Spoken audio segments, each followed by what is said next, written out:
ലോകത്ത് പോപ്പുലർ ആകാൻ പോകാനുള്ള ചിന്ത അകത്തുണ്ടെങ്കിൽ ഈ പരിപാടിക്ക് ഇറങ്ങണ്ട. ആ കോണ്ടസ്റ്റിൽ ജയിക്കത്തില്ല. ആമേൻ. ലോകം തള്ളത്തേ ഉള്ളൂ. ആമേൻ. ഹല്ലേലൂയ. അപ്പോൾ ഇതൊക്കെ മനസ്സിലാക്കി വേണം മുന്നോട്ടേക്ക് പോകാനായിട്ട്. ലോകം നിങ്ങളെ സെപ്പറേറ്റ് ചെയ്തേ ഉള്ളൂ. നിങ്ങൾ ഓടി ചെന്നിട്ട് നിങ്ങൾ ചിന്തിക്കുന്നുണ്ടോ ഇത്രയും നാൾ നിങ്ങളെ തലയിലേക്ക് തലോടിയ ദൈവദാസനുണ്ടാകും.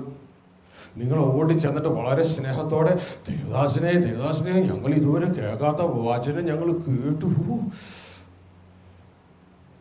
അന്ന് മുതൽ നിങ്ങളുടെ തലയുടെ തലോടൽ നിൽക്കും, നിങ്ങളെ പുറത്തേക്കാക്കും. ദയവ് ഇത് അങ്ങനെയൊന്നും പോയി പറയരുത്. ബുദ്ധിയുള്ളവരായിരിക്കുക. മനസ്സിലായോ? അനുഭവം ഉള്ളത് കൊണ്ടാണ്, പലർക്കും അനുഭവം ഉള്ളത് കൊണ്ടാണ് ഈ പറയുന്നത്. അവർക്ക് അക്സെപ്റ്റ് ചെയ്യാൻ ബുദ്ധിമുട്ടാണ്. മനസ്സിലാകുന്നുണ്ടോ? യേശുക്രിസ്തു എന്നെക്കാളും നമ്മളെക്കാളൊക്കെ ഞാൻ ഭൂമിയാണെങ്കിൽ യേശുക്രിസ്തു എത്രയോ ഉയരത്തില്ല ഇല്ലേ? ഈസ്റ്റ് വെസ്റ്റിൽ നിന്ന് മാറി നിൽക്കുന്നത് പോലെയാണ് ഞാനും യേശുവും പോലെ. എന്നാൽ അത്രത്തോളം യേശു ഉയരത്തില്ല. ഈ യേശുക്രിസ്തു ഭൂമിയിൽ വന്ന് പറഞ്ഞിട്ട് ഇവരെന്നാ ചെയ്തേ? മനസ്സിലായോ? അപ്പോഴാണ് പിന്നെ നിങ്ങൾ പോയി പറഞ്ഞാൽ. ആമേൻ. അതുകൊണ്ട് വളരെ വക്രതയും ഓട്ടമുള്ള തലമുറയുടെ നടുവിൽ ജ്യോതിസുകളെ പോലെ പ്രകാശിക്കണം. ആ സമയത്ത് തന്നെ പാമ്പിനെ പോലെ ബുദ്ധിയുള്ളവരായിരിക്കണം. ആമേൻ. ഹല്ലേലൂയ. ഒറ്റയടിക്കെല്ലാം കിടത്തി കളഞ്ഞിട്ട് പോരരുത്. പകരം അവരെയൊക്കെ നേടാൻ ദൈവത്തിൽ ആശ്രയിക്കുക. Step by step. ഒറ്റയടിക്കല്ല. നമ്മുടെ ലക്ഷ്യം അവരെ നേടുക എന്നുള്ളതാണ്. ഒറ്റയടിക്ക് മനുഷ്യനോട് ഇത് പറഞ്ഞു കഴിഞ്ഞാൽ ശൗൽ 1000 കൊന്നു,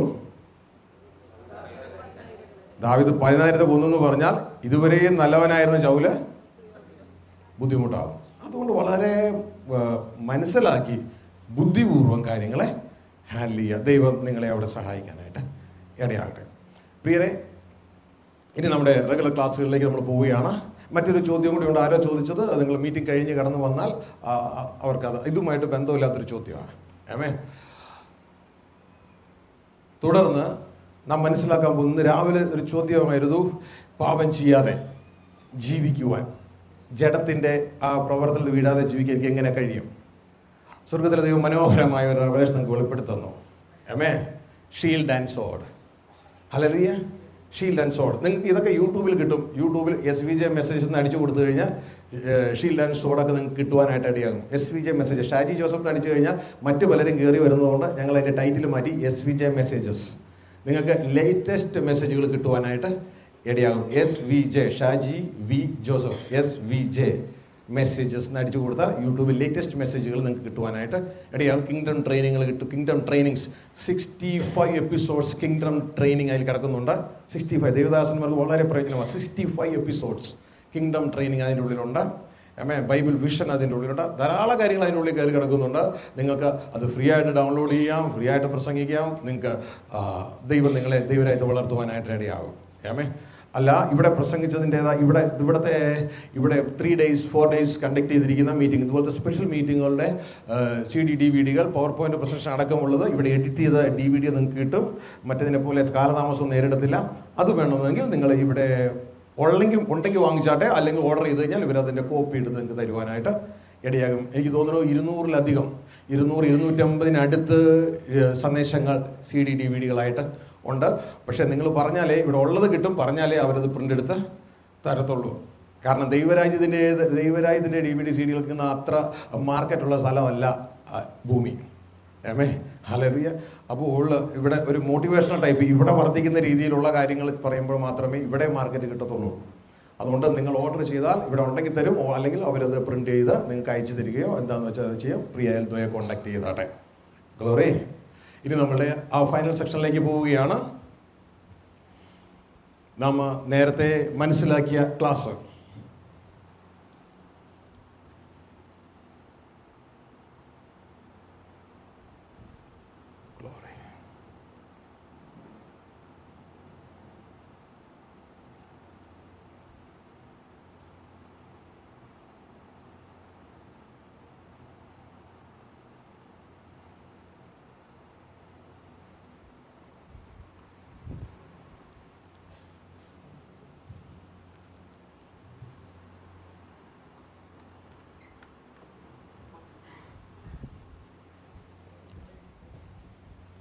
രണ്ട് ഓവൽ ഷേപ്പുകൾ എന്ന് നേരത്തെ മനസ്സിലാക്കി. പഴയ നിയമവും പുതിയ നിയമവും രണ്ട് ഓവൽ ഷേപ്പുകളുടെ രീതിയിൽ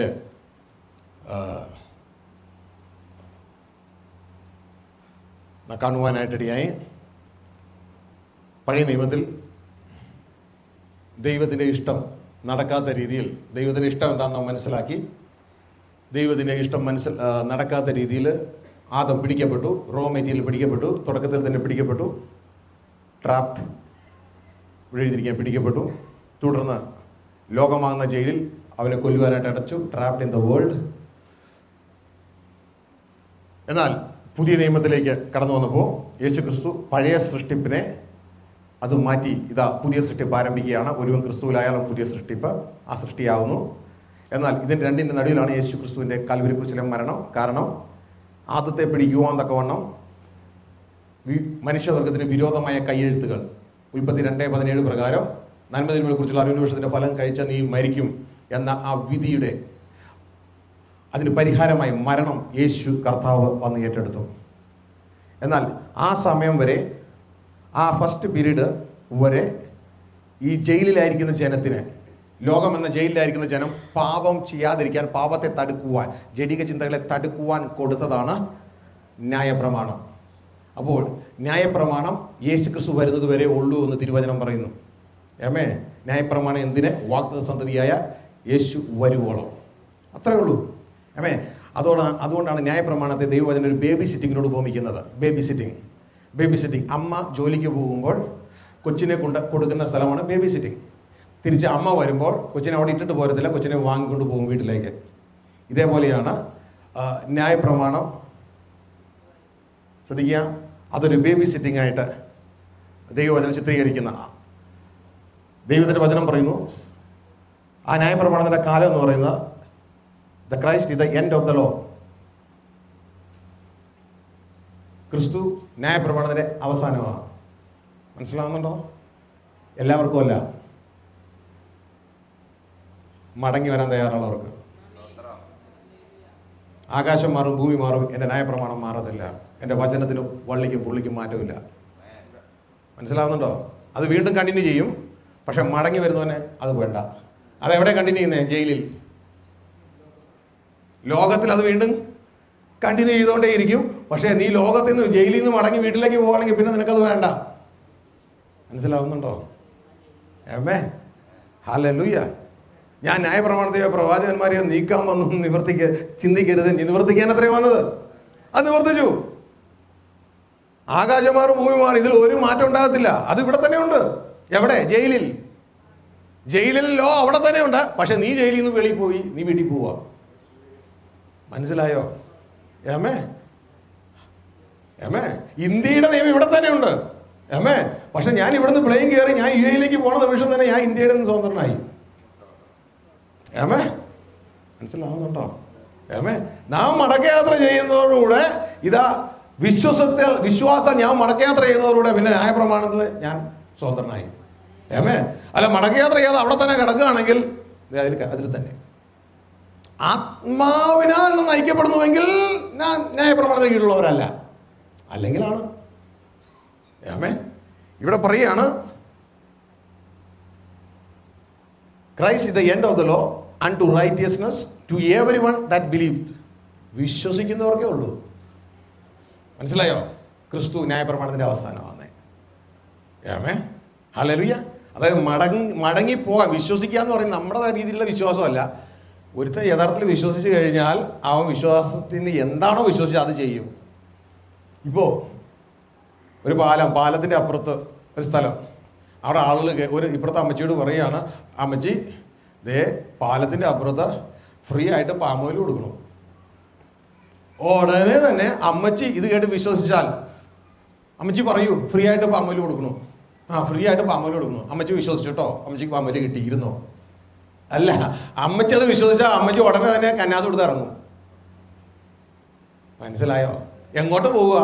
അമ്മച്ചി പിന്നെ ഒരു നടപ്പാ പാലത്തിൻ്റെ അപ്പുറം പാം ഓയിൽ മേടിക്കാൻ. മനസ്സിലായോ? ദൈവരാജ്യത്തിന്റെ സുവിശേഷത്തിൽ വിശ്വസിച്ചാൽ പിന്നെ ഒരു നിമിഷം നീ ജയിലിൽ ഇരിക്കത്തില്ല, ഉടനെ ഇറങ്ങും. എന്തിനാണെന്നറിയാമോ? വീട്ടിൽ പോവാൻ. Glory, hallelujah. ഇങ്ങനത്തെ പ്രവൃത്തി ഇല്ലാത്ത വിശ്വാസം ചത്തതാ. ഒന്ന് പറഞ്ഞിട്ട് അവിടെ ഇരുന്നോ, നീ രക്ഷപ്പെട്ടു, കഴിഞ്ഞു. ഇനി എല്ലാം കൃപ. ചതിക്കപ്പെടല്ലേ. ആമേൻ. കൃപ എന്നാന്ന് അറിഞ്ഞൂടെ? എന്തോ കൃപ എന്ന് പറഞ്ഞ ആരെങ്കിലും?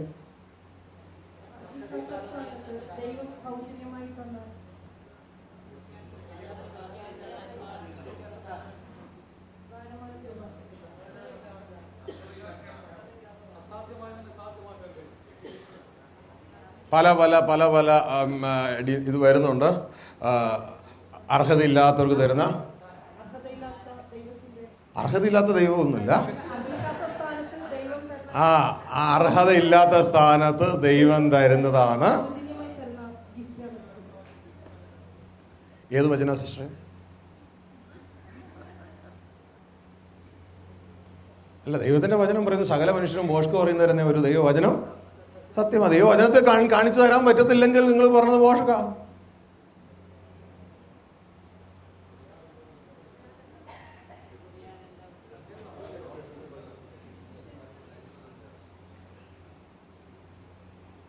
സഹോദരങ്ങളെ, നിങ്ങൾ എന്തൊക്കെ പഠിച്ചോ അതൊക്കെ വെച്ചോ. ഞാൻ യേശു പറയുന്ന കൃപയുടെ ഡെഫിനിഷൻ പറയാം. ഓക്കെ, താല്പര്യമുണ്ടെങ്കിൽ യേശുവിനോട് ചേർന്ന് ഏറ്റെടുത്തോ. നിങ്ങൾ നേരത്തെ വായിച്ചില്ലേ, ദൈവരാജ്യവും സ്വർഗരാജ്യം തമ്മിലൊരു കൺഫ്യൂഷൻ. യേശു രണ്ടും കൂടി ഒരുമിച്ചങ്ങ് പറഞ്ഞില്ലേ? അപ്പം ഇവർ ചോദിച്ചൊരു കാര്യമുണ്ട്, എങ്ങനെയെങ്കിൽ ശിഷ്യന്മാർ ചോദിച്ചൊരു കാര്യമുണ്ട്, എങ്ങനെയെങ്കിൽ പിന്നെ ദൈവരാജ്യം കാരണം ആർക്കാ പറയണേ? ഉടനെ കർത്താവ് കൃപയുടെ ഡെഫിനിഷൻ പറയുക. ഉടനെ കർത്താവ് കൃപയുടെ ദാതാവ് കൃപയുടെ ഡെഫിനിഷൻ പറയുക. അർഹതയില്ലാത്തൊന്നും കർത്താവ് അവിടെ പറഞ്ഞില്ല. മനുഷ്യരാൽ അസാധ്യം, ദൈവത്താൽ സാധ്യം. ഇതാണ് കൃപയുടെ ഡെഫിനിഷൻ. അവർ ചോദിച്ച ചോദ്യം, അങ്ങനെയെങ്കിൽ ആർക്ക് രക്ഷിക്കപ്പെടാൻ പറ്റും? ആ ഭാവം എടുത്തെങ്കിൽ വായിച്ചോട്ടെ 19 അധ്യായത്തിൽ. അങ്ങനെയെങ്കിൽ ആർക്ക് രക്ഷിക്കപ്പെടാൻ കഴിയും? അപ്പൊ ചോദിക്കുന്ന ചോദ്യം എന്താ? രക്ഷിക്കപ്പെടാൻ. രക്ഷിക്കപ്പെടാൻ പറഞ്ഞേ, രക്ഷിക്കപ്പെടാൻ.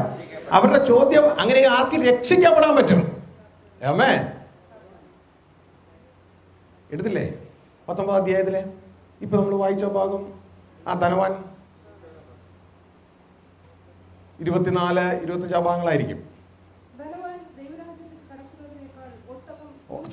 ഉറക്കം വായിച്ചാൽ എല്ലാവരും കേൾക്കാൻ പറ്റും. താഴെ വായിച്ചോളൂ. നമുക്ക് ആളുകൾ ബ്രോഡ്കാസ്റ്റ് നടക്കുന്നത്.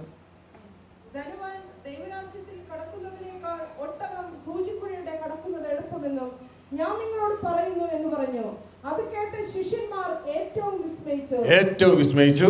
എന്നാൽ രക്ഷിക്കപ്പെടുവാൻ ആർക്ക് കഴിയും എന്ന് പറഞ്ഞു. ചോദ്യം എന്താ? രക്ഷിക്കപ്പെടാൻ ആർക്ക് കഴിയും? അപ്പൊ രക്ഷയാണ് ചോദ്യം. ആർക്ക് കഴിയും? യേശു കൃപയുടെ ദാതാവ് പറയുകയാണ് കൃപയുടെ ഡെഫിനിഷൻ. അടുത്തത്, നമ്മൾ എങ്ങനെ രക്ഷിക്കപ്പെട്ടെ? എഫെസ്യർ 2:8 കൃപയാലല്ലോ വിശ്വാസം രക്ഷിക്കപ്പെട്ടത്. ഇതാ ആ കൃപ എന്താ ഡെഫിനിഷൻ പറയുക. യേശു അവരെ നോക്കി, അത് മനുഷ്യർക്ക് അസാധ്യമെങ്കിലും ദൈവത്തിന് സകലവും സാധ്യമെന്ന് പറഞ്ഞു. മനുഷ്യർക്ക് അസാധ്യമായത് ദൈവം സാധ്യമാക്കി കൊടുക്കുന്നതാണ് കൃപ. മനസ്സിലായോ? ഗ്ലോറി. യേശു പറയുന്ന റിപ്പീറ്റ് ചെയ്യുക. മനുഷ്യർക്ക് അസാധ്യമായി ദൈവം സാധ്യമാക്കി കൊടുക്കുന്നു. ഇവിടെ അർഹതയില്ലെന്നൊന്നും യേശു പറഞ്ഞില്ല. മനുഷ്യർക്ക് അസാധ്യമായത് ദൈവം സാധ്യമാക്കി കൊടുക്കുന്നു. ആമേ. ഇനി ഇതിൻ്റെ ഉള്ളിൽ തന്നെ 2 ടൈപ്പ് ഉണ്ട്. കോളിംഗ് ഗ്രേസും ഉണ്ട്, ഹെൽപ്പിംഗ് ഗ്രേസും ഉണ്ട്. നിങ്ങൾക്ക് കൺഫ്യൂഷൻ ആകത്തില്ലെങ്കിൽ പറയാം. കോളിംഗ് ഗ്രേസ് ഉണ്ട്. പൗലോസ് പറയുക, അവന്റെ കൃപയാൽ എന്നെ വിളിച്ചിരിക്കുന്ന ദൈവം. കൃപയാൽ എന്നെ വിളിച്ചിരിക്കുന്നു. അപ്പോ എന്തുകൊണ്ടാണ് വിളിക്കണേ? കൃപ കൊണ്ട് വിളിക്കുകയാണ്. എന്നെ വേർതിരിച്ച് കൃപയാൽ എന്നെ വിളിക്കുകയാണ്.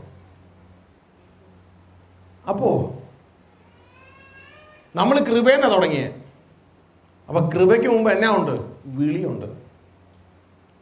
ഇനി വിളി തുടങ്ങരുത്. വിളിക്ക് മുമ്പ് എന്നാ ഉണ്ടെന്നറിയാമോ?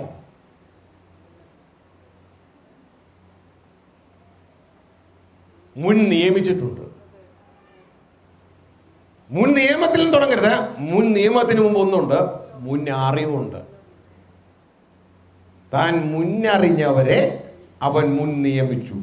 മുൻ നിയമിച്ചവരെ വിളിച്ചു. എങ്ങനെ വിളിച്ചു? കൃപയാൽ വിളിച്ചു. ഗ്ലോറി. മനസ്സിലാവുന്നുണ്ടോ? ഏമേ. ഇതാണ് കോളിംഗ് ഗ്രേസ്. ഇനി ഹെൽപ്പിംഗ് ഗ്രേസ് ഉണ്ട് അടുത്തത്.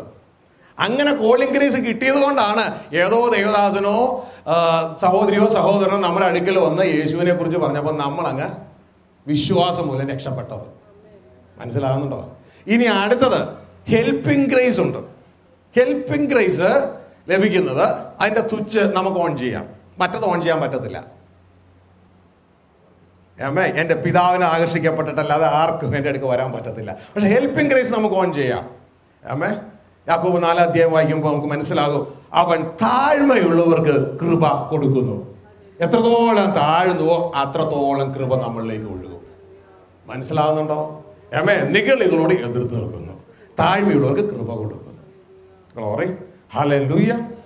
നമുക്ക് ആ ഭാഗം അല്ലാത്തത് കൊണ്ട് നമുക്ക് അവിടെ നിന്ന് ഒന്ന് ഷിഫ്റ്റ് ചെയ്ത് നമ്മുടെ ക്ലാസ്സുകളിലേക്ക് വരാം. നിങ്ങൾ തൽക്കാലം ഇത്രയും വെച്ചിട്ട് നിങ്ങൾ ധ്യാനിക്കാൻ സ്വർഗത്തിലെ നിങ്ങൾക്ക് വീണ്ടും വെളിപ്പെടുത്തി തരാനായിട്ട് ഇടയാകും. പ്രീഡിസ്റ്റിനേഷനൊക്കെ റോമാലേഖനം 8 നിങ്ങളത് വായിച്ച് മനസ്സിലാക്കാം. തുടർന്ന് ന്യായപ്രമാണത്തിന്റെ കാലം ആ ജയിലിൽ കിടക്കുന്ന സമയത്ത് ആ ജയിലിൽ നിന്ന് നമ്മൾ പോവുകയാണ്. അതായത് അമ്മ വന്ന് കൊച്ചിനെ വിളിക്കുന്നത് പോലെയാണ്. നിങ്ങൾക്ക് ഇവിടെ കാണാം, ഇതുണ്ടോ? ഇതാണ് ന്യായപ്രമാണ സമയം. ഇതൊരു ബേബി സിറ്റിംഗ് ആണ്.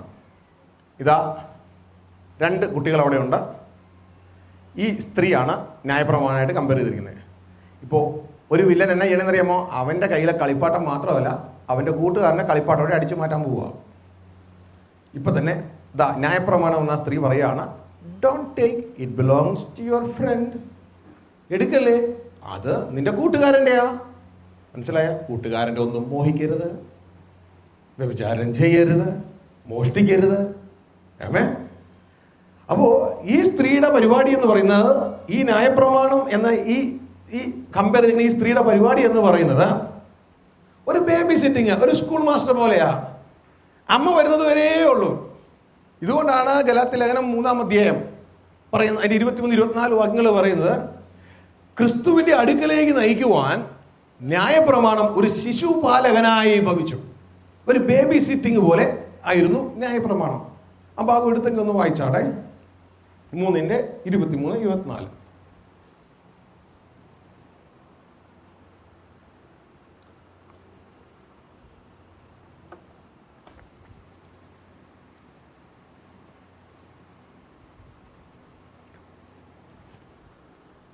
Glory, hallelujah.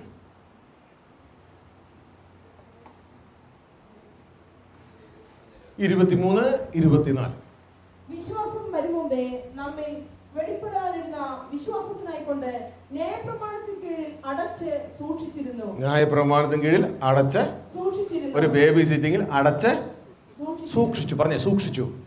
സൂക്ഷിച്ചു. അപ്പൊ ന്യായപ്രമാണം എന്തിനുള്ളതാ? സൂക്ഷിക്കാനുള്ളതാ. സൂക്ഷിച്ചിരുന്നു. അങ്ങനെ നാം വിശ്വാസത്താൽ നീതീകരിക്കപ്പെടേണ്ടതിനെ ന്യായപ്രമാണം ക്രിസ്തുവിന്റെ അടുക്കലേക്ക് നടത്തുവാൻ നമുക്ക് ശിശുപാലകനായി ഭവിച്ചു. ന്യായപ്രമാണം ക്രിസ്തുവിന്റെ അടുക്കലേക്ക് എത്തിക്കുവാൻ ശിശുപാലകനായി ഭവിച്ചു. ഒരു ബേബി സിറ്റിംഗ്, അവരുടെ ഉദ്ദേശം എന്ന് പറയുന്നത് അമ്മ വരുമ്പോൾ ഈ കൊച്ചിനങ്ങ് ഏൽപ്പിച്ചു കൊടുക്കണം. ഇത്രേ ഉള്ളൂ. മനസ്സിലായോ? അങ്ങനെ ശിശുപാലകനായി ഭവിച്ചു. ഇതാ ഇപ്പോൾ ഈ ബേബി സിറ്റിംഗിൽ കുട്ടികൾ നോക്കിക്കൊണ്ടിരിക്കുകയാണ്. അപ്പോൾ അവർക്ക് വേണ്ട നിയമങ്ങളൊക്കെ കൊടുക്കുന്നുണ്ട്. അത് തൊടരുത്, ഇത് ചെയ്യരുത്, അങ്ങനെയുള്ള നിയമങ്ങളാണ്. അങ്ങനെയുള്ള നിയമങ്ങളാണ് 10 കൽപ്പനകൾ. തുടർന്ന് അമ്മ വന്നു. കണ്ടോ? വിശ്വാസം വന്ന ശേഷമോ നാം ഇനി ശിശുപാലകന്റെ കീഴിലല്ല. വിശ്വാസം വന്ന ശേഷമോ, അതായത് യേശു ക്രിസ്തുവിന്റെ വിശ്വാസത്താലുള്ള രക്ഷ വന്നതിന് ശേഷമോ നാം ഇനി ശിശുപാലകന്റെ കീഴിലല്ല. ഇനി നാം കാരണം അമ്മ നമ്മളെ ഡേ കെയറിൽ നിന്ന്, ജയിലിൽ നിന്ന് പുറത്തിറക്കി. ഹല്ലേലൂയ. ആ ജയിലിന്റെ ഉള്ളിലാണ് ഈ പറഞ്ഞ ന്യായപ്രമാണമൊക്കെ ഉള്ളത്. ലോകമാകുന്ന ജയിൽ, അതിൽ നിന്ന് നമ്മളെ പുറത്തിറക്കി. യേശു വന്നു. എന്താ സന്ദേശം? അപ്പന്റെ വീട്ടിലേക്ക് വാ മക്കളെ, കാലം കഴിഞ്ഞു, അപ്പന്റെ വീട്ടിലേക്ക് വാ. അപ്പൊ നീ എവിടെയാ? ജയിലിൽ. പോകാൻ ഞാൻ വഴി ഉണ്ടാക്കാം, അതിനു വേണ്ടിയാ വന്നേ. കാൽവരി കുറിച്ച് ഞാൻ വഴി ഉണ്ടാക്കുക. മനസ്സിലാവുന്നുണ്ടോ? വഴി ഉണ്ടാക്കി ഇവരെ തിരിച്ചു കൊണ്ടുപോവുകയാണ്. ഇതാ അമ്മ വന്നു. ഉടനെ തന്നെ കുട്ടി അമ്മയെ കണ്ടപ്പോ ചാടി ഇറങ്ങി അമ്മയുടെ അടുക്കിലേക്ക് ഓടുക. സ്വർഗത്തിലെ ദൈവം വന്ന ഇതേപോലെയാ. ആ അമ്മയുടെ മോഹം കണ്ടോ, എന്ത് സന്തോഷമാണ്. പക്ഷെ നമ്മൾ ആരെങ്കിലും ഇതുപോലെ ചാടി ഓടി എത്തിയോ? ഈ കുട്ടി ഓടണ പോലെ ഓടണം ദൈവരാജ്യത്തിലേക്ക്. മനസ്സിലായോ? ഏമേ, ഇത് പിടിച്ചു പറിച്ചാൽ ഇവിടുന്ന് പോകത്തില്ല എന്ന് പറഞ്ഞിരിക്കണം. ഈ തുമ്പി കല്ല് പിടിപ്പിച്ച് കഴിഞ്ഞാൽ എങ്ങനെ ഇരിക്കും? അത് എത്ര പഠിച്ചാലും പോരത്തില്ല. അവസാനം തലയും കൈയും കാലും ഒക്കെ പിടിച്ച് കളഞ്ഞാലേ പോരത്തുള്ളൂ. ഇതേപോലെ എത്ര എണ്ണത്തിനെ പിടിച്ച് ഓടിച്ചിട്ടിട്ടാ കർത്താവ് എങ്ങനെയും കൊണ്ടുപോകണേ. മനസ്സിലായോ? എത്ര ഒടിവും ചതവും ഉണ്ടായിട്ട് ആ പോകുന്ന അവസാനം. ഏമേ, ഹല്ലേലൂയ. അപ്പൊ പ്രിയരെ, ഈ ഒരു മനോഭാവം നമുക്ക് ഉണ്ടാകണം. നമ്മൾ ഇവിടെ പിടിച്ചു കിടന്നുകൊണ്ട് കാര്യമില്ല. ഏതാനും ദിവസത്തിനുള്ളിൽ ഇവിടെ പിടിച്ചു കിടന്നാൽ ഇവരും കൊണ്ട് ചെമത്തേരി കൊണ്ടിടും. മനസ്സിലായോ? അതോടെ സോൾ നരകത്തിലേക്കും പോകും. എന്നാൽ അപ്പന്റെ അടുക്കിലേക്ക് പോകും, വീട്ടിലേക്ക് പോകും. ആമേ, ഹല്ലേലൂയ. പോകാൻ തയ്യാറാണോ സഹോദരങ്ങളെ? സാൽവേഷൻ ഫ്രീ, അതിന് വില കൊടുക്കണ്ട. യേശു വില കൊടുത്തു. ദൈവരാജ്യത്തിൽ ഒന്നും വിലയില്ലാത്തതില്ല, പക്ഷേ യേശു വില കൊടുത്തോണ്ട് അത് ഫ്രീയാ. ഇതാണ് നമ്മൾ പറഞ്ഞത് റോമലേഖനം 6:23, നിത്യജീവൻ ദൈവത്തിന്റെ ദാനം. പക്ഷെ ഗലാത്യ ലേഖനം 6:8 നമ്മൾ വായിക്കുമ്പോൾ നാം വിതയ്ക്കുന്നവന്റെ റിസൾട്ടാണ് നിത്യജീവൻ. അതായത് രണ്ടാമത്തെ പാർട്ടിൽ നാം വില കൊടുക്കണം. വില കൊടുത്തേ പറ്റൂ. ഏമേ, ആ വില എന്ന് പറയുന്നത് എന്താ നിങ്ങൾക്ക് അറിയാമോ? മനസ്സിലാക്കണം, നമ്മുടെ ജീവന്. നമ്മുടെ ജീവനാണ് അതിന്റെ വില. നമ്മൾ ലോകത്ത് കേൾക്കുന്നത് ഇതൊക്കെ സൗജന്യമെന്നാണ്. കർത്താവ് പറയുന്നത് അങ്ങനെയല്ല. ഇത് സൗജന്യമല്ല, വില തരണം. ഒരിക്കൽ പത്രോസിനോട് വില ചോദിച്ചു. പത്രോസിനെ അധികാരിയായി, മത്തായി 16, അധികാരിയായി താക്കോലെല്ലാം കൊടുത്ത്, സ്വർഗ്ഗരാജ്യത്തിൽ താക്കോലെല്ലാം കൊടുത്ത് നിർത്തി. ഉടനെ അദ്ദേഹം ഒരു ശുശ്രൂഷ ആരംഭിച്ചു. യേശു പറഞ്ഞു, ഞാനിതാ കൊല്ലപ്പെടാൻ പോവുകയാണ്. ഇതെല്ലാം പറഞ്ഞപ്പോൾ പത്രോസ് യേശുവിനെ മാറ്റി നിർത്തി. നിനക്കങ്ങനെ ഭാവിക്കരുതേ എന്ന് പറഞ്ഞ് ശാസിച്ചു തുടങ്ങി. ഉടനെ യേശു ക്രിസ്തു, കാര്യങ്ങളെ അറിയാവുന്ന ആള്, ദർശനമുള്ള ആള്, നായകൻ, നമ്മളായിരുന്നെങ്കിൽ എന്തെങ്കിലും അപകടം വരാമെന്ന് പറഞ്ഞപ്പോൾ ഒരു ദേവദാസം പിടിച്ച് മാറ്റി നിർത്തി നിനക്കങ്ങനെ വരരുതെന്നൊക്കെ പറഞ്ഞു കഴിഞ്ഞാൽ ആ ദേവദാസിന്റെ കൂടെ നിൽക്കും. പക്ഷെ യേശു പറഞ്ഞു, ഗെറ്റ് ബിഹൈൻഡ് മീ സേറ്റൻ, ശതനെ പുറകെ പോ, എന്നെ വിട്ടു പോകും. എന്നിട്ട് പത്രോസിനോട് പറഞ്ഞു, നീ ദൈവത്തിനുള്ളതല്ല കരുതുന്നേ, നീ മനുഷ്യർക്കുള്ളതാ കരുതുന്നേ. മനസ്സിലായി? ഈ മനുഷ്യർ അനുഗ്രഹം ഒന്ന് ചിന്തിക്കണം, നീ കരുതുന്നേ ദൈവത്തിനുള്ളതല്ല. ശാസ്ത്രത പിശാചിനെയും. അപ്പോൾ ശരിക്കും പറഞ്ഞാൽ പത്രോസ് ആരുടെ സന്ദേശമാണ് പ്രസംഗിച്ചേ? എങ്ങനെ അറിയാം? യേശു ശാസ്ത്രത ആരെയാ? സാത്താനെ. മനസ്സിലാവുന്നുണ്ടോ? അപ്പൊ സാത്താന്റെ ചിന്തയാണ് ഇത് പത്രോസ് പ്രസംഗിക്കുന്നത്. യേശു പത്രോസിനെ ശാസിക്കുക. എന്നിട്ട് യേശു ക്രിസ്തു പറയുകയാണ്, നീ ഇപ്പൊ നേടാൻ നോക്കിയായിരുന്നു അല്ലേ? നേടാൻ നോക്കിയായിരുന്നു. അങ്ങനെയല്ല. യേശു അവിടെ ഉടനെ ജീവന്റെ വില പറയുക. അവിടെ നമ്മൾ ഇനി ജീവനിൽ കടക്കണം. ആമേൻ. യേശു നമുക്ക് ജീവൻ തന്നു, പക്ഷെ നമ്മൾ ഇനി ജീവനിൽ കടക്കണം. 2 സെക്ഷനാ ജീവന്. ഞാൻ ജീവൻ തരുവാനും നെക്സ്റ്റ് സ്റ്റെപ്പ് സമൃദ്ധിയായി തരുവാനോ വന്നേ. ആദ്യത്തേത് ഇതാ, ഫ്രീ. സമൃദ്ധിയായി നീ അതിലേക്ക് കടക്കണം. മനസ്സിലാവുന്നുണ്ടോ? സമൃദ്ധി എന്ന് വെച്ചാൽ നിത്യമായതാ. ആദത്തിന് ജീവനുണ്ടായിരുന്നു. ആദം ജീവനുള്ള ദേഹിയായിരുന്നു. മനസ്സിലാവുന്നുണ്ടോ? ഏമേ. പക്ഷെ സമൃദ്ധി ഇല്ലായിരുന്നു. ഏമേ. ജീവവൃക്ഷത്തിന്റെ ഫലം കഴിച്ചാൽ സമൃദ്ധിയാകും. അത് സമൃദ്ധിയായി തരുവാനാണ് ഞാൻ വന്നേക്കണേ. Glory, hallelujah. ഇനി ആ സമൃദ്ധിയിലേക്ക് നാം കടക്കണമെങ്കിൽ അതിന് ഒരു വില നാം കൊടുക്കണം. ആ വിലയാണ് നമ്മുടെ ജീവൻ. യേശു ഉടനെ താഴേക്ക് വായിക്കുമ്പോൾ ഞാൻ പാരഫ്രൈസ് ചെയ്ത് പറയുകയാണ്, മനുഷ്യൻ എന്തിനാ ജീവിക്കണേ? മനുഷ്യന്റെ ബിസിനസ് എന്താ? 3 ബിസിനസിനെ കുറിച്ച് കേട്ടല്ലോ. പിതാവിന്റെ ബിസിനസ്, പിശാചിന്റെ ബിസിനസ്, മനുഷ്യന്റെ ബിസിനസ്. എന്താ മനുഷ്യന്റെ ബിസിനസ്? ലോകം നേടുക. ലോകം നേടുക. യേശു അവിടെ പറയുകയാണ്, ഞാൻ പാരഫ്രൈസ് ചെയ്ത് പറയുമ്പോൾ ഇങ്ങനെയാണ് പറയുന്നത്, നിങ്ങൾ ഒരു ജോലിക്ക് വേണ്ടി അലഞ്ഞിരിഞ്ഞു, അവസാനം ഒരു ജോലി കിട്ടി, നിങ്ങൾ അതിന് നന്ദി പറഞ്ഞു. അവസാനം ജോലിയിൽ നിന്ന് നിങ്ങൾക്ക് വളരെ അനുഗ്രഹം കിട്ടി, നിങ്ങളൊരു കൊച്ചു കട കിട്ടി. വീണ്ടും ദൈവത്തിന് നന്ദി പറഞ്ഞ് സാക്ഷിയൊക്കെ ഉണ്ട്. വീണ്ടും നിങ്ങൾക്ക് കട മാറി, നിങ്ങൾ വീണ്ടും അനുഗ്രഹിക്കപ്പെട്ടു, നിങ്ങൾക്ക് സൂപ്പർ മാർക്കറ്റ് കിട്ടി. വീണ്ടും അനുഗ്രഹിക്കപ്പെട്ടു. നിങ്ങൾ എറണാകുളം പട്ടണത്തിലെ സൂപ്പർ മാർക്കറ്റിൽ ശൃംഖല തന്നെ നിങ്ങൾക്കുണ്ടായി. തുടർന്ന് നിങ്ങൾ വീണ്ടും അനുഗ്രഹിക്കപ്പെട്ടു. മൊത്തം എറണാകുളം പട്ടണം തന്നെ നിങ്ങൾ വിലയ്ക്ക് വാങ്ങി. നിങ്ങൾ വീണ്ടും അനുഗ്രഹിക്കപ്പെട്ടു. നിങ്ങൾ കോട്ടയത്ത് പോയി കോട്ടയം വിലയ്ക്ക് വാങ്ങി. വീണ്ടും അനുഗ്രഹിക്കപ്പെട്ടു. തിരുവനന്തപുരം വിലയ്ക്ക് വാങ്ങി. വീണ്ടും അനുഗ്രഹിക്കപ്പെട്ടു. കോഴിക്കോട് വിലയ്ക്ക് വാങ്ങി. അങ്ങനെ കേരളം മുഴുവൻ നിങ്ങൾ വിലയ്ക്ക് വാങ്ങി. കേരളത്തിൽ നിങ്ങളെക്കാൾ വലിയ സമ്പന്നനുണ്ടോ? ഇല്ല. ഉടനെ നിങ്ങൾ ചോദിച്ചു തമിഴ്നാട് ഗവൺമെന്റ് തമിഴ്നാട് മൊത്തം എത്ര തരണം? ഒറ്റ ചെക്ക് കൊണ്ട് തമിഴ്നാട് വാങ്ങി. അങ്ങനെ ഇന്ത്യയിലെ എല്ലാ സ്റ്റേറ്റുകളും നിങ്ങൾ വാങ്ങി. എല്ലാ സ്റ്റേറ്റുകളും വാങ്ങി. അപ്പൊ ഇന്ത്യ മുഴുവൻ നിങ്ങളുടേതായി. ഉടനെ തന്നെ നിങ്ങൾ ചൈനയിലേക്ക് പോയി. ചൈന മുഴുവൻ നിങ്ങൾ വാങ്ങി. തുടർന്ന് എല്ലാ ഈ ചുറ്റുമുള്ള പരിസരമായ രാജ്യങ്ങളെല്ലാം പോയി. ഏഷ്യ ഭൂഖണ്ഡം മുഴുവൻ നിങ്ങൾ വാങ്ങി. അടുത്തത് നിങ്ങൾ യൂറോപ്പിലേക്ക് പോയി. യൂറോപ്പും മൊത്തം വാങ്ങി. അതിനുശേഷം നിങ്ങൾ ഓസ്ട്രേലിയയിൽ പോയി. ഓസ്ട്രേലിയയും മൊത്തം വാങ്ങി. ആഫ്രിക്കയിൽ പോയി. ആഫ്രിക്കയും മൊത്തം വാങ്ങി. തുടർന്ന് യുണൈറ്റഡ് സ്റ്റേറ്റ്സ് ഓഫ് അമേരിക്കയിലേക്ക് കടന്നു ചെന്നു. അവിടുത്തെ പ്രസിഡന്റിനോട് ചോദിച്ചു മൊത്തം യുഎസ്എക്ക് എത്ര തരണം? അവര് ഇത്ര ട്രില്യൺ ഒരു എമൗണ്ട് പറഞ്ഞു. നിങ്ങൾ ഒറ്റ ചെക്കിന് യുഎസ്എ മൊത്തം വാങ്ങി. അങ്ങനെ ഈ 7 ഭൂഖണ്ഡങ്ങളും ഈ പ്ലാനറ്റിലുള്ള 7 ഭൂഖണ്ഡങ്ങളും നിങ്ങൾ വാങ്ങി. അങ്ങനെ നിങ്ങൾ ലോകം മുഴുവൻ നേടി. ഈ ലോകത്ത് നിങ്ങളെക്കാൾ വലിയ പണക്കാരനുണ്ടോ? ഇല്ല. ഇനി യേശു പറയുകയാണ് ഈ ലോകത്തിലെ ഏറ്റവും വലിയ പണക്കാരൻ നീയാണ്. ഞാൻ നീയുമായിട്ട് കച്ചവടം. ഞാനും ഒരു ബിസിനസ്സുകാരനാണ്. ഞാൻ ഫാദേഴ്സ് ബിസിനസ് ചെയ്യുന്ന ആളാണ്. നിന്റെ ജീവൻ എൻ്റെ കയ്യിലുണ്ട്. ഞാനത് തരാം. അതിന് പകരമായി നീ നിന്റെ ജീവനും മറുവിലയായി എന്ത് തരും? ഒറ്റ ചോദ്യ. ജീവനും മറുവിലയായി എന്ത് തരും? നമ്മളല്ലേ പറഞ്ഞേ ഫ്രീയാണ്. യേശു വില ചോദിക്കുക. ജീവനും മറുവിലയായി എന്ത് തരും? നിങ്ങൾ മിണ്ടാതിരുന്ന പോലെ അന്ന് അവരും മിണ്ടാതിരുന്നു. കാരണം വല്ലതും കൊടുക്കാനുണ്ടോ? ലോകം മുഴുവൻ നിന്റേതാ. നീയുമായിട്ട് ഞാൻ എന്റെ ഡീലിംഗ്. ഈ ലോകം മുഴുവൻ നീ നേടി. പക്ഷെ ജീവൻ എൻ്റെ കയ്യിലായിരിക്കണേ. ഞാൻ തരാം. എന്തു തരും? മിണ്ടിയില്ല. 26-ാം വാക്യത്തിൽ ഇത്. ഇനി 25-ാം വാക്യത്തിൽ കർത്താവ് അതിന്റെ വില പറയുന്നുണ്ട്. ജീവന്റെ വില എന്നാണെന്നറിയാമോ? ജീവന്റെ വില. പഴയ നിയമത്തിലേക്ക് പോയി. ജീവന് പകരം ജീവൻ. ജീവന്റെ വില ജീവൻ. നീ ഈ ലോക ജീവിതത്തിൽ നിന്റെ ജീവനെ ഇവിടെ നേടാൻ നോക്കിയാൽ, അതായത് നിനക്കായി ജീവിച്ചാൽ നീ അതിനെ കളയും. മനസ്സിലായോ? നിനക്കായി ജീവിച്ചാൽ നീ അതിനെ കളയും.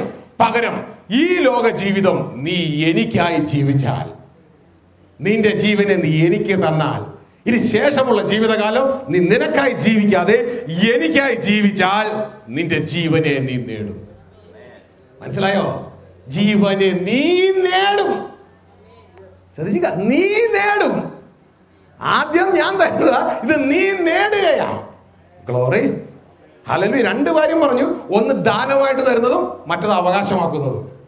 ഗ്ലോറി, ദാനമായി തരുന്ന നമ്മൾ ഒന്നും കൊടുത്തില്ല. ലോകമാകുന്ന ജയിലിൽ നിന്ന് നമ്മളെ ഫ്രീ ആയിട്ട് വിടുവിച്ചു. തുടർന്ന് മടക്കയാത്രയിലാണ് നമ്മുടെ ജീവിതം ദാനമായി, ജീവൻ ദാനമായി നാം കൊടുക്കുന്നത്. അങ്ങനെ ചെയ്യുമ്പോൾ നമ്മുടെ അകത്തുനിന്ന് ദൈവപുത്രൻ പ്രത്യക്ഷനാകുകയും ചെയ്യും. നമ്മളുടെ ജീവിതം ഈ ലോകത്തിൽ ക്രിസ്തുവിനായി തീരുകയും ചെയ്യും. Glory, hallelujah. ജീവന്റെ വില, ജീവൻ. അതിന്റെ 26 വായിച്ചു. 16-ന്റെ 26. അപ്പൊ 25 വായിച്ചോളൂ. Matthew chapter 16 verse 25.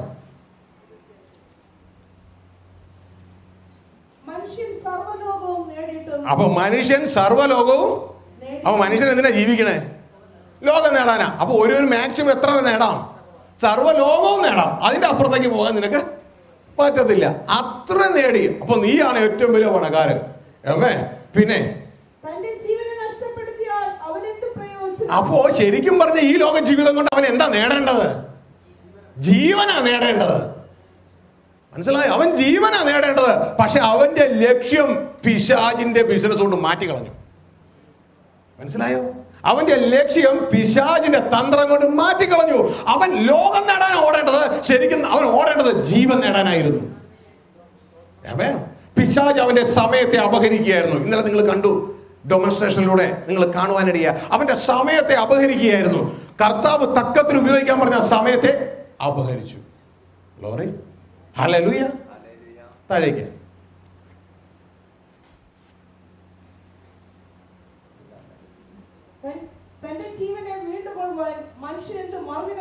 ഒരു ചോദ്യമാണ്, തന്റെ ജീവനെ വീണ്ടെടുക്കാൻ മനുഷ്യൻ എന്ത് വില കൊടുക്കും?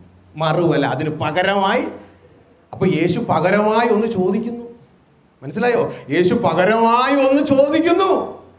നിങ്ങൾ പറയും നമുക്കൊന്ന് അപ്പൊ തിരുത്തി എഴുതണ്ടേ? അകത്തൊക്കെ ഒന്ന് തിരുത്തി എഴുതണ്ടേ? ഇത്രയും നാളും ചോദിച്ചതൊക്കെ യേശു വില ചോദിക്കുന്നു. മനസ്സിലാവുന്നുണ്ടോ? യേശു വില ചോദിക്കുന്നു. ഹല്ലേലൂയ. അത് തിരുത്തി എഴുതണ്ടേ? ഹല്ലേലൂയ. യേശു വില ചോദിക്കുന്നു. എന്ത് തരും? എന്ത് തരും? ഇപ്പൊ എനിക്കൊരു അംബാസഡർ കാറുണ്ടെങ്കിൽ ഞാൻ ഉടനെ പറയും എനിക്കൊരു കാറുണ്ട്, എന്നാ തരുമെന്ന് ചോദിച്ചു കഴിഞ്ഞിട്ട് ഒന്നും മിണ്ടാതിരിക്കുകയാണെങ്കിൽ അവസാനം ഞാൻ തന്നെ വില പറയും. ഇത് വേണ്ട, ഇത് വില ചോദിച്ചിട്ട് ഒന്നും മിണ്ടാതിരുന്നുകൊണ്ട് കർത്താവ് തന്നെ വില പറയും. അതിന് 25-ാം വാക്യം.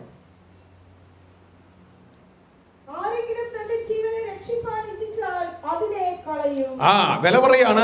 ആരെങ്കിലും തന്റെ ജീവനെ രക്ഷിപ്പാൻ ചെയ്താൽ അതിന്റെ അർത്ഥം അവനായിട്ട് അവൻ ഈ ലോകത്ത് ജീവിക്കുകയും അവനായിട്ട് അവൻ സംഭരിക്കുകയും ചെയ്താൽ അവന്റെ ജീവനെ അവൻ കളയും.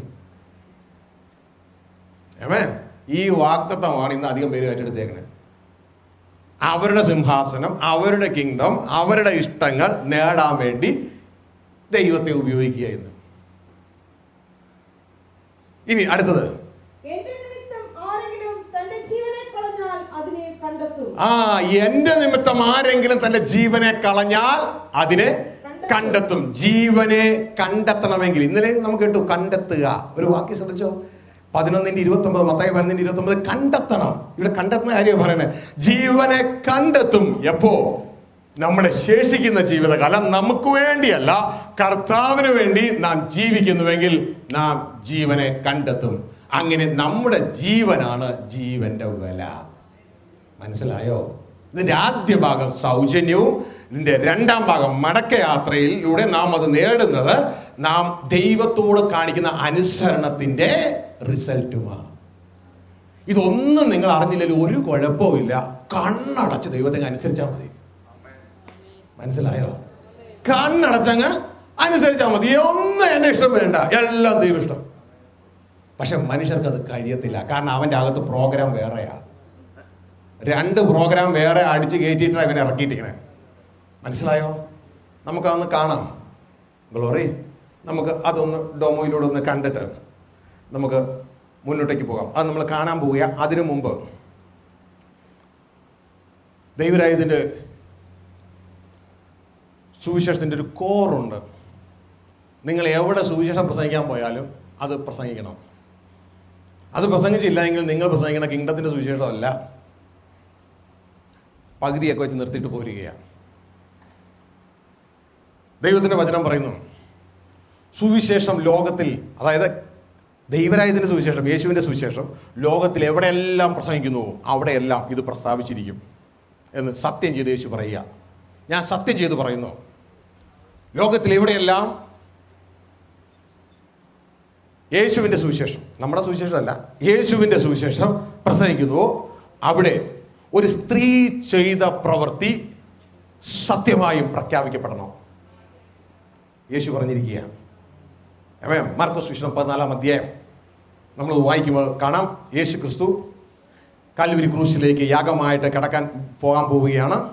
അതിന് തൊട്ട് മുമ്പ് ബഥനിയിലെ കുഷ്ഠരോഗിയായ ശീമോന്റെ വീട്ടിൽ പന്തിക്കിരിക്കുമ്പോൾ ഒരു സ്ത്രീ കടന്നു വന്ന് വിലയേറിയ ഒരു ജാറ്, ഒരു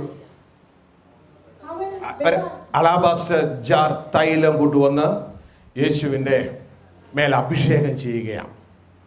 ഇത് കണ്ടിട്ട് ശിഷ്യന്മാർ പറയുകയാണ്, എന്തിനാണ് ഈ വെറും ചിലവ്? ഇത് 300-ലധികം വെള്ളിക്കാശിന് വിറ്റ് ദരിദ്രർക്ക് കൊടുത്തുകൂടെ എന്നൊരു ചോദ്യം യേശു അവരെ ശാസിച്ച്, ഇവൾ എന്നിൽ നല്ല പ്രവൃത്തിയല്ലോ ചെയ്തത്. തുടർന്ന് പറയുമ്പോൾ ഇവൾ ഈ ചെയ്ത പ്രവൃത്തി സുവിശേഷം, ദൈവരായത്തിൻ്റെ സുവിശേഷമായി പറഞ്ഞ് ലോകത്തിൽ,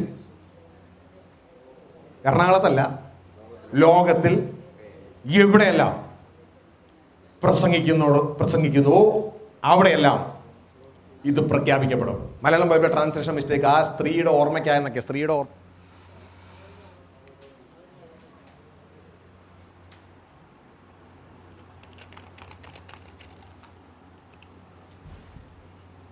താങ്ക് യു.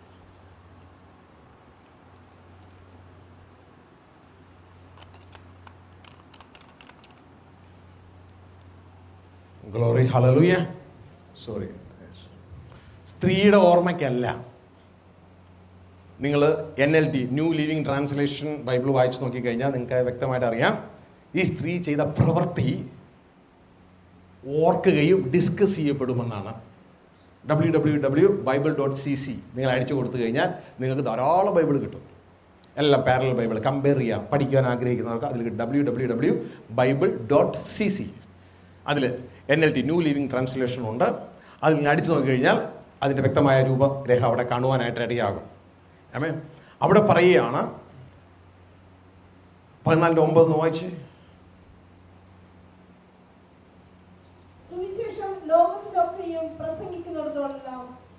സുവിശേഷം ലോകത്തിൽ ഒക്കെയും പ്രസംഗിക്കുന്നിടത്തെല്ലാം അവൾ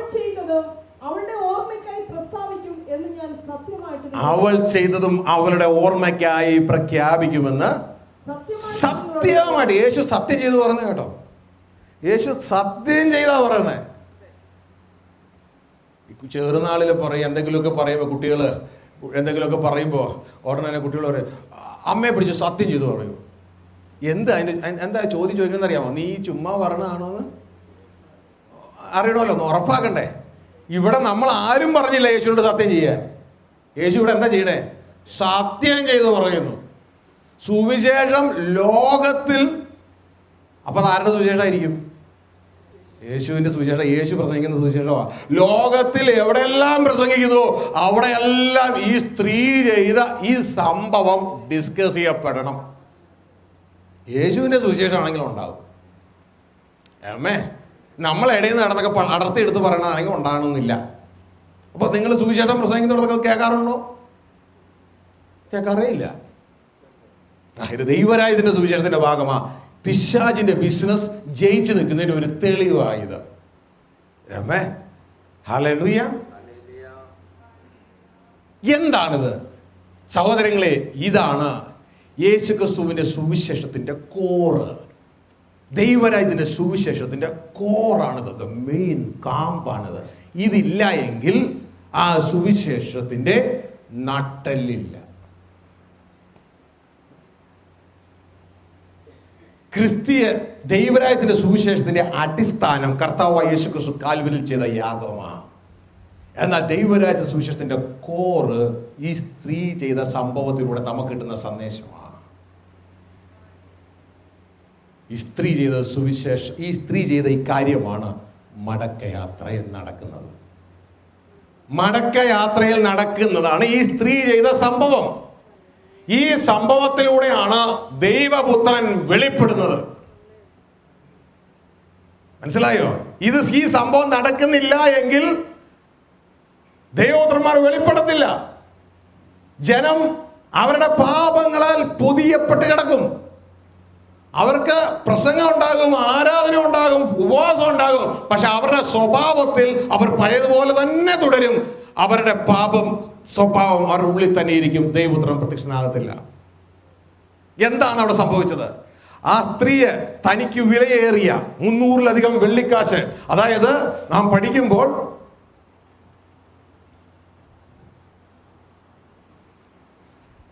ജോസഫ് ലേബലൊന്ന് മാറ്റി തന്നിട്ട് 300-ലധികം വെള്ളിക്കാശ് വേണം അത് വാങ്ങാൻ. ആ സംഭവത്തിൽ നമുക്കത് മനസ്സിലാകും. അതായത് ഒരു സാധാരണ വ്യക്തി 1 വർഷം ജോലി എടുത്താൽ കിട്ടുന്നതാണ്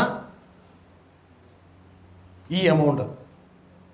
അപ്പോൾ അങ്ങനെ ഒരു സ്ത്രീയെ 1 വർഷം ജോലിയെടുത്ത് തനി മറ്റൊന്നിലും ചെലവാക്കാതെ കൂട്ടി വെച്ചിട്ട് ആ സ്ത്രീ മേടിച്ച ഒരു തൈലമാണ് ഈ അലാബാസ്റ്റർ ജാറും അതിൻ്റെ ഉള്ളിലുള്ള വിലയേറിയ തൈലവും. ആ ജാറ് വളരെ കാണാൻ ഭംഗിയുള്ളതാണ്. ഇത് മേടിച്ച് സൂക്ഷിക്കുകയാണ്. അപ്പോൾ ഏറ്റവും പ്രിയപ്പെട്ട ആൾക്ക് മാത്രമേ ഇതവര് ഗിഫ്റ്റായിട്ട് കൊടുക്കത്തുള്ളൂ. ഇത് സൂക്ഷിക്കുക. പക്ഷെ യേശു വന്നപ്പോൾ ഇതാ ആ ജാർ അവിടെ നിന്ന് പൊങ്ങി, അവളുടെ വീട്ടിൽ നിന്ന് പൊങ്ങി. ഒരിക്കലും ശുശ്രൂഷിക്കുമ്പോൾ ഒരു കൂട്ടം ജനത്തോട് ചോദിച്ചു, സഹോദരിമാരെ, ഇത്രയും തുക കൊടുത്ത് 1 വർഷത്തെ നിങ്ങളുടേതായ ആ ഇൻകം കൊണ്ട് നിങ്ങൾ വാങ്ങിച്ച ഈ കാര്യം നിങ്ങൾ ആർക്ക് കൊടുക്കും എന്ന് ചോദിച്ചപ്പോൾ ഒരു കൂട്ടത്തിൽ സഹോദരി പൊങ്ങി എഴുന്നേറ്റ് പറയാം, ഞാനാണെങ്കിൽ ആർക്കും കൊടുക്കത്തില്ല. അപ്പൊ ഇത്രത്തോളം കാര്യമായിട്ട് സൂക്ഷിക്കുന്ന കാര്യം ഈ സഹോദരി ഒരാൾക്ക് കൊടുക്കാൻ തീരുമാനിച്ചു. നല്ല ഭംഗിയാണ് ആ ജാറ് കാണാൻ. പാലസ്തീൻ ദേശത്തെ പ്രത്യേക കല്ലുകൊണ്ടാണ് ആ ജാർ ഉണ്ടാക്കിയിരിക്കുന്നത്. അതിൻ്റെ ഉള്ളിലുള്ള തൈലവും വളരെ വിലയേറിയതാണ്. അതിൻ്റെ ഉള്ളിലുള്ള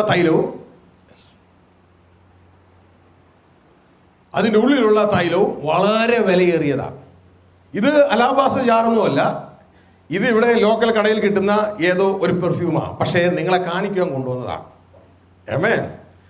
അങ്ങനെ ആ സ്ത്രീയെ സംബന്ധിച്ച് ഈ ജാറ്, മനോഹരമായ ജാറ്, വളരെ വിലയേറിയതാ. ഇവളത് പൊട്ടാതെ സൂക്ഷിക്കുകയാണ്. അവക്കറിയാം ഇതിൻ്റെ ഉള്ളിലുള്ള തൈലവും വിലയേറിയതാ.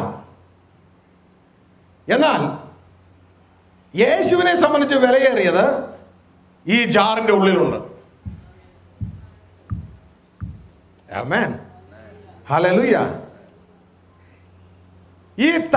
ഈ കുപ്പി അലാബാസ്റ്റർ ജാറ് പൊട്ടാതെ ആ സ്ത്രീ കൊണ്ട് നടക്കുക. കാരണം അലാബാസ്റ്റർ ജാർ അവക്ക് വിലയേറിയതാണ്. ആമേൻ. ഹല്ലേലൂയ.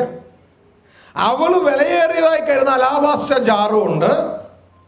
അതിൻ്റെ ഉള്ളിൽ യേശു ക്രിസ്തു വിലയേറിയതായി കാണുന്ന അഭിഷേകം ചെയ്യുവാനുള്ള തൈലവും ഉണ്ട്. ഗ്ലോറി. ഹല്ലേലൂയ. ഇതൊരു സന്ദേശമാണ് തരുന്നത്. രക്ഷിക്കപ്പെട്ട വ്യക്തികളുടെ ജീവിതത്തിലെ സന്ദേശം. നമ്മൾ എന്ത് ചെയ്യണമെന്നുള്ള സന്ദേശമായത്. ആമേൻ. ഹല്ലേലൂയ. ഈ പുറമേയുള്ളത് ആ ജാറ് കാണിക്കുന്നത് നമ്മൾ നേടുവാൻ നോക്കുന്ന, ഒരു വിധത്തിലും ആരെക്കൊണ്ടും തൊടുവാൻ സമ്മതിക്കാതെ നമ്മൾ നേടുവാൻ നോക്കുന്ന നമ്മുടെ ജീവിതത്തെയാ. തുടച്ച് മിനുക്കി സൂക്ഷിക്കുന്ന നമ്മുടെ ജീവിതത്തെ, നമ്മൾ നേടുവാൻ നോക്കുന്ന നമ്മുടെ ജീവിതത്തെ, നമ്മുടെ ജഡമോഹങ്ങളെ, അതിൻ്റെ സാക്ഷാത്കാരത്തിനായിട്ടാണ് നമ്മൾ ഓടുന്നത്, നമ്മൾ ജീവിക്കുന്നത്. ആമേൻ. ഹല്ലേലൂയ. എന്നാൽ ഒരുവൻ ക്രിസ്തുവിലായാൽ ആ ജഡമോഹങ്ങളാൽ നിറഞ്ഞു നിൽക്കുന്ന വ്യക്തിയുടെ ഉള്ളിൽ, ഒരുവൻ ക്രിസ്തുവിലായാൽ അവൻ പുതിയ സൃഷ്ടിയായി, ദൈവപുത്രൻ അതിൻ്റെ അകത്ത് ജനിച്ചു കഴിഞ്ഞു. ഇതിൻ്റെ അകത്തുള്ള തൈലം പോലെ വീണ്ടും ജനിച്ച പൈതലെ, നിന്റെ അകത്ത് ദൈവപുത്രൻ ജനിച്ചിരിക്കുകയാണ്. നിന്റെ അകത്ത് പുതിയ സൃഷ്ടിയായ ദൈവപുത്രൻ ജനിച്ചിരിക്കുകയാ. ആമേൻ. ആ ദൈവപുത്രനെ റിലീസ് ചെയ്യുക എന്നുള്ളതാണ് പിതാവായ ദൈവം യേശുവിന് കൊടുത്ത ഡ്യൂട്ടി. അവനെ കൈക്കൊണ്ട് അവന്റെ നാമത്തിൽ വിശ്വസിക്കുന്ന ഏവർക്കും ദൈവപുത്രന്മാരാകാനുള്ള താക്കോൽ കൊടുത്തിരിക്കുകയാ. ആമേൻ. ഹല്ലേലൂയ. അതുകൊണ്ട് യേശു അനേക പുത്രന്മാരെ തേജസ്സിലേക്ക് നയിക്കുമ്പോ അവരെ രക്ഷാനായകനെ കഷ്ടാനുഭവങ്ങളാൽ തികഞ്ഞവനാക്കേണ്ടത് യുക്തമായിരുന്നു. യേശു അനേക പുത്രന്മാരെ തേജസ്സിലേക്ക് കൊണ്ടുപോവുകയാണ്. അനേക പുത്രന്മാരെ തേജസ്സിലേക്ക് കൊണ്ടുപോവുകയാണ്. ഇതിനു വേണ്ടിയ യെശയ്യാ പ്രവാചകന്റെ പുസ്തകം 53 അധ്യായത്തിൽ എഴുതിയിരിക്കുന്നത്, അങ്ങനെ അവൻ കഷ്ടം സഹിക്കുന്നു സന്തതിയെ കാണുവാൻ. സന്തതിയെ കാണുവാൻ. ഗ്ലോറി. ഹല്ലേലൂയ. സന്തതിയെ കാണുകയാണ്. അപ്പോൾ പ്രിയ ദൈവത്തിന്റെ ജനമേ, നമ്മുടെ ഉള്ളിൽ ഓരോ വ്യക്തികളുടെ ഉള്ളിലും ദൈവപുത്രൻ, രക്ഷിക്കപ്പെട്ട ഓരോരുത്തരുടെ ഉള്ളിലും ദൈവപുത്രൻ ജനിച്ചു കഴിഞ്ഞു. പക്ഷെ ദൈവപുത്രൻ വെളിപ്പെടാത്ത രീതിയിൽ ജഡമോഹങ്ങളാൽ വഷളായിപ്പോയ പഴയ മനുഷ്യൻ, ആ മനുഷ്യൻ ജീവിക്കുന്നത് ലോകം നേടാനാ. ആമേൻ. അങ്ങനെ ഒരു പഴയ മനുഷ്യൻ ഇത് പുറത്തുണ്ട്. ഈ പുറത്തുള്ള മനുഷ്യരെ തകർത്താലേ അകത്തുള്ള ദൈവപുത്രൻ വെളിപ്പെടുത്തുള്ളൂ. യേശുവിന് വേണ്ടത് ഇതിന്റെ പുറത്തുള്ള ഈ കവറല്ല, ഈ ജാറല്ല. യേശുവിന് വേണ്ടത് ഇതിന്റെ അകത്തുള്ള ദൈവപുത്രനെയാ, അല്ലെങ്കിൽ തൈലത്തെയാ. മനസ്സിലാവുന്നുണ്ടോ? ഗ്ലോറി. ഹല്ലേലൂയ. ആ സ്ത്രീ യേശുവിന്റെ അടുക്കൽ ചെന്നിട്ട് അവൾ ഈ കുപ്പി, ഈ തൈലം പൊട്ടിക്കാൻ തയ്യാറായി. അവക്ക് വിലയേറിയത് അവൾ പൊട്ടിക്കാൻ തയ്യാറായി. മനസ്സിലായോ? അത് പൊട്ടിച്ച് യേശുവിന് വിലയേറിയത് യേശുവിന്റെ തലയിൽ അഭിഷേകം ചെയ്യുവാൻ ഇടയായി. മനസ്സിലാവുന്നുണ്ടോ? ഇതാണ് മടക്കയാത്ര. ഇതാണ് മടക്കയാത്ര സംഭവിക്കേണ്ടത്. ഇതാണ് ക്രിസ്തീയ ജീവിതത്തിന്റെ കോറ്. ഇതിലൂടെയാണ് ദൈവപുത്രന്മാർ വെളിപ്പെടുന്നത്. ആമേൻ, ഹല്ലേലൂയ. ഇതാണ് കർത്താവായ യേശു യോഹന്നാൻ 12:24 പറഞ്ഞത്. ഗോതമ്പ് മണി അത് അങ്ങനെ തന്നെയാണ് ഇരിക്കുന്നതെങ്കിൽ അതുകൊണ്ട് പ്രയോജനമില്ല. ഗോതമ്പ് മണി ഇത് വേറൊരു വിത്താണ്. ഗോതമ്പ് മണി അങ്ങനെ തന്നെയാണ് ഇരിക്കുന്നതെങ്കിൽ അതുകൊണ്ട് പ്രയോജനമില്ല. ഇതൊരു മാങ്ങയുടെ വിത്താ. ഇത് ഇങ്ങനെ തന്നെ ഇരുന്നത് കൊണ്ട് ഇതുകൊണ്ട് പ്രയോജനമില്ല. ഇതിന്റെ അകത്ത് ജീവനുണ്ടോ? ഉണ്ട്. പക്ഷെ വല്ല പ്രയോജനമുണ്ടോ? ഒരു പ്രയോജനമില്ല. കുഞ്ഞെ, നീ വീണ്ടും ജനിച്ചതാണോ? അതെ. വല്ല പ്രയോജനമുണ്ടോ? ഇല്ല. എങ്കിൽ കർത്താവ് ഒരു മാർഗം പറഞ്ഞു തരികയാ. നീലത്ത് വീണ് ചത്താൽ ഇതിന്റെ പുറം കവർ പൊട്ടും. ഈ കുപ്പിയുടെ പുറം പൊട്ടുന്നത് പോലെ ഇതിന്റെ പുറം കവർ പൊട്ടും. അങ്ങനെ പൊട്ടിയാൽ ആരും കാണാതെ ഇതിന്റെ അകത്ത് ഉള്ളിൽ ഒളിഞ്ഞിരിക്കുന്ന ഒരു ജീവനുണ്ട്. ആ ജീവൻ വെളിപ്പെടും. ഇതേപോലെയാണ് ദൈവപുത്രന്മാർ വെളിപ്പെടേണ്ടത്, ഈ ലോകത്തിലേക്ക് വെളിപ്പെടേണ്ടത്. ഗ്ലോറി. എന്നാൽ യേശു 2000 വർഷങ്ങൾക്ക് മുമ്പ് ഈ ദൈവരാജ്യത്തിന്റെ സുവിശേഷത്തിൽ പറഞ്ഞിട്ട് പോയെങ്കിലും ഇന്ന് യേശുവിന്റെ സുവിശേഷം, യേശുവിനെ അനുഗമിക്കുന്നു എന്ന് പറയുന്നവർ തുടരാത്തത് കൊണ്ട് ഇത് പിശാച് മൂടി വെച്ചിരിക്കുകയാണ്. ആമേൻ, ഹല്ലേലൂയ. ഇത് നിലത്ത് വീണ് ചാകണമെങ്കിൽ നാം ഒരു മനോഭാവം ഏറ്റെടുക്കണം. ഇന്ന് രാവിലെ നാം കേട്ടു, ഇനി നമുക്ക് ന്യായപ്രമാണമെന്ന യാത്രയിലെ പരിചയമല്ല നമുക്ക് പരിച. നമ്മുടെ അകത്തുള്ള പാപ സ്വഭാവം വെളിയിൽ ഇറങ്ങാതെ തടയുവാനാ. വാഗ്ദത്ത സന്തതി വരുവോളം ലംഘനങ്ങൾ നിമിത്തം കൂട്ടിച്ചേർത്തതാ. എന്നാൽ മടക്കയാത്രയിൽ പരിചയമല്ല. കാരണം ക്രിസ്തു ന്യായപ്രമാണത്തിന്റെ അവസാനമായി. മടക്കയാത്രയിൽ വാളാണ്, ആയുധമാണ്. 1 പത്രോസ് 4:1-2 പറയുന്നത് പോലെ ക്രിസ്തു ജഡത്തിൽ കഷ്ടം സഹിച്ചതുപോലെ ആ മനോഭാവം ആയുധമായി ധരിച്ചുകൊണ്ടാണ് നാം മടക്കയാത്രയിൽ.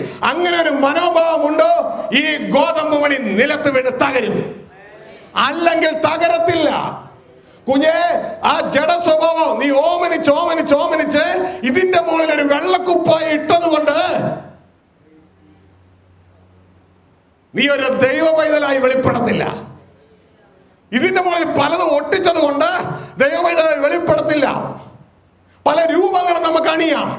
പകരം ഇതിന്റെ അകത്തുനിന്ന് ഈ മാങ്ങാണ്ടിയുടെ അകത്തുള്ള ജീവൻ പൊട്ടി മുളച്ചാൽ ഇതിനോട് പറയണ്ട, നീ ഒരു പ്രിയോരുമാവാട്ടോ, ഓർക്കണം. അതുകൊണ്ട് പ്രിയോരുമാങ്ങേ കായ്ക്കാവൂ എന്ന് പറഞ്ഞ് മനസ്സിലാക്കേണ്ട ഒരാവശ്യവുമില്ല. ഇത് എങ്ങനെ കായ്ച്ചാലും പ്രിയോരുമാങ്ങയെ ഉണ്ടാവും. ദൈവത്തിന്റെ പൈതൽ എങ്ങനെ പ്രവർത്തിച്ചാല് അവൻ ദൈവ സ്വഭാവമേ വെളിപ്പെടുത്തൂ. ഇതുകൊണ്ടാ ദൈവത്തിന്റെ വചനം പറയാ, ദൈവത്തിന് ജനിച്ചവന് പാപം ചെയ്യുവാൻ കഴിയത്തില്ല. പ്രിയൊരു മാവിനെ മൂവാണ്ട മാങ്ങ ഉണ്ടാക്കാൻ കഴിയത്തില്ല. Hello, glory. പിന്നെ എപ്പോഴാ ദൈവ പൈതല് പല പല സ്വഭാവങ്ങൾ പുറപ്പെടുവിക്കുന്നേ? അകത്തുള്ള ജീവനല്ല, അവന്റെ പുറത്ത് തകർത്ത് കളയാൻ വേണ്ടി ദൈവം ഒന്ന് വെച്ചിട്ടുണ്ട്. തകർത്ത് കളയാൻ വെച്ചതിനെ തകർക്കാതെ അവനെ ഉപയോഗിച്ച് പെരുമാറാൻ ശ്രമിക്കുമ്പോഴാ ദൈവപൈതലിന്റെ ജീവിതത്തിൽ തിന്മയായ സ്വഭാവം വെളിപ്പെടുന്നത്. മനസ്സിലായോ? നമ്മൾ പലരും ദൈവം തകർക്കാൻ വെച്ചതിനെ തകർക്കാതെ വളർത്താൻ ശ്രമിക്കുന്നവരാ. ഇന്ന് പലരും വളരാത്തതിന്റെ കാരണം അവർ വളരാൻ ശ്രമിക്കുന്നത് കൊണ്ടാണ്. ചില കൂട്ടർ അവർ വളരാൻ ശ്രമിക്കുന്നു. എങ്ങനെ? പ്രാർത്ഥന കൊണ്ട് വളരാൻ ശ്രമിക്കുന്നു, ആരാധന കൊണ്ട് വളരാൻ ശ്രമിക്കുന്നു, ഉപവാസം കൊണ്ട് വളരാൻ ശ്രമിക്കുന്നു, ബൈബിൾ വായന കൊണ്ട് വളരാൻ ശ്രമിക്കുന്നു. സഹോദര, വളരണമെങ്കിൽ കർത്താവിന്റെ വചനം പറയുന്നു, ആദ്യം വളരുകയല്ല, ആദ്യം തകരുകയാ. ഇതിന്റെ ഉള്ളിലെ തൈലം ആദ്യം വെളിയിൽ വരികയല്ല, ആദ്യം കുപ്പി തകരുകയാ. ഗോതമ്പ് മണി വളരണമെങ്കിൽ ആദ്യം ഗോതമ്പ് മണി വളരുകയല്ല, ഗോതമ്പ് മണി നിലത്ത് വീണ് ചാവുകയാ. ചാകുവാനുള്ള ശുശ്രൂഷ ഏറ്റെടുക്കാഞ്ഞത് കൊണ്ട് വളരുവാനുള്ള ശുശ്രൂഷയും നടക്കുന്നില്ല. അതുകൊണ്ട് ദൈവപുത്രന്മാരെയല്ല, ആദത്തിൽ നിന്ന് പുറപ്പെട്ട ആ ജഡമോഹങ്ങൾ വഷളായി പോയ പഴയ മനുഷ്യനാണ് വെളിപ്പെടുന്നത്. അങ്ങനെയുള്ള ക്രിസ്ത്യാനികളെ കണ്ട ആളുകൾ മൂക്കത്ത് വിരൽ വയ്ക്കുകയാണ്. പിശാച് അതുകൊണ്ട് 41,000 ഡിനോമിനേഷൻ ആക്കി കഴിഞ്ഞു. ആമേൻ, ഹല്ലേലൂയ. ആദ്യം വളരുകയല്ല, ആദ്യം ഉലിഞ്ഞു കളയുക, തകർത്ത് കളയുക. എഫെസ്യ ലേഖനം 4:24 നാം വായിക്കുമ്പോൾ നമുക്കിവിടെ കാണാം. എഫെസ്യ ലേഖനം 4:24.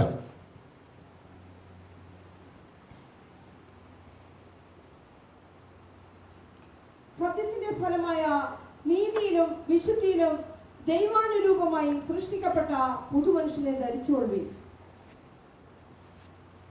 നീതിയിലും വിശുദ്ധിയിലും ദൈവാനുരൂപമായി സൃഷ്ടിക്കപ്പെട്ട പുതുമനുഷ്യനെ ധരിച്ചുകൊള്ളുവിൻ. ധരിച്ചുകൊള്ളുവിൻ.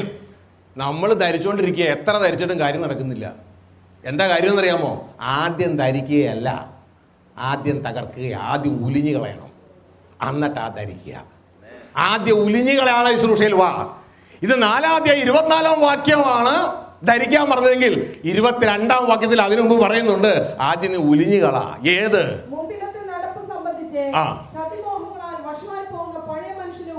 ചതിമോഹങ്ങളാൽ വഷളായി പോകുന്ന പഴയ മനുഷ്യനെ ഉലിഞ്ഞുകള. അവനെ ഉപേക്ഷിക്ക്, അവനെ തകർക്ക്. ആ പുറത്തുള്ളത് തകർക്ക്. ഗോതമ്പണി നിലത്ത് വീണ് ചാകട്ടെ.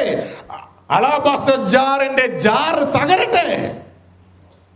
മനസ്സിലായോ? Glory, hallelujah. അങ്ങനെ ഈ ജാറ് തകർന്നാൽ ഈ തൈലത്തിന്റെ സുഗന്ധം കൊണ്ട് ഈ ഹോള് നിറയും. കുഞ്ഞേ, അങ്ങനെ നമ്മളിൽ ഓരോരുത്തരുമുള്ള ആ ജഡമോഹങ്ങളെ വഷളായി പോകുന്ന പഴയ മനുഷ്യൻ തകർന്നാൽ അകത്തൊന്ന് ദൈവപുത്രൻ പ്രത്യക്ഷനാകും. ഓൾറെഡി നമ്മുടെ അകത്തുണ്ട്, അകത്തുണ്ട്, അകത്തുണ്ട്. ഹല്ലേലൂയ. നമ്മൾ ഇന്ന് എന്താ നമ്മുടെ ശുശ്രൂഷ എന്ന് അറിയാമോ? നമ്മൾ ഈ ശുശ്രൂഷയല്ല, പുതിയ നിയമത്തിന് ഈ ശുശ്രൂഷയല്ല. പകരം നമ്മൾ ഉപയോഗിക്കുന്ന ശുശ്രൂഷ എന്ന് പറയുന്നത് പരിചയ. അത് ചെയ്യരുത്, ഇത് ചെയ്യരുത്, ഇങ്ങനെ ചെയ്യൂ, അങ്ങനെ ചെയ്യൂ. ഇത് ഈ ശുശ്രൂഷ വാള് ചെയ്തോളും. തടുക്കുന്ന ശുശ്രൂഷ, തടുക്കുന്ന ശുശ്രൂഷ വാള് ചെയ്യും. വാളുണ്ടെങ്കിൽ ഒരാൾ വെട്ടുമ്പോൾ തടുക്കുകയും ചെയ്യാം, അതോടെ ഉത്തുകയും ചെയ്യാം. മനസ്സിലാവുന്നുണ്ടോ? കുഞ്ഞേ, നിന്റെ അകത്തുള്ള ജഡ സ്വഭാവം നിന്നെ കുത്തുമ്പോൾ, നിന്നെ വെട്ടുമ്പോൾ ഈ ആയുധം നിന്റെ കയ്യിൽ ഉണ്ടെങ്കിൽ നിനക്കതിനെ തടുക്കാം. മാത്രമല്ല അതിനെ വെട്ടാം, അതിനെ കൊല്ലാം. മനസ്സിലാവുന്നുണ്ടോ? പരിച കൊണ്ട് തടുക്കാൻ മാത്രമേ പറ്റത്തുള്ളൂ, വെട്ടാനോ കൊല്ലാനോ പറ്റത്തില്ല. എന്നാൽ മടക്കയാത്രയിൽ ക്രിസ്തു ജഡത്തിൽ കഷ്ടം സഹിച്ചതുപോലെ കഷ്ടം സഹിക്കാനുള്ള മനോഭാവം ആയുധമായി ധരിച്ചാൽ, ആ ആയുധമായി ധരിക്കുമ്പോഴാണ് ആ പുറം കവര് തകരുന്നത്. ആ പുറത്താണ് ഈ സകല പാപസ്വഭാവം അടിഞ്ഞു കിടക്കുന്നത്. ആ പാപസ്വഭാവം പോയാൽ അകത്തുനിന്ന് ദൈവപുത്രൻ അവര്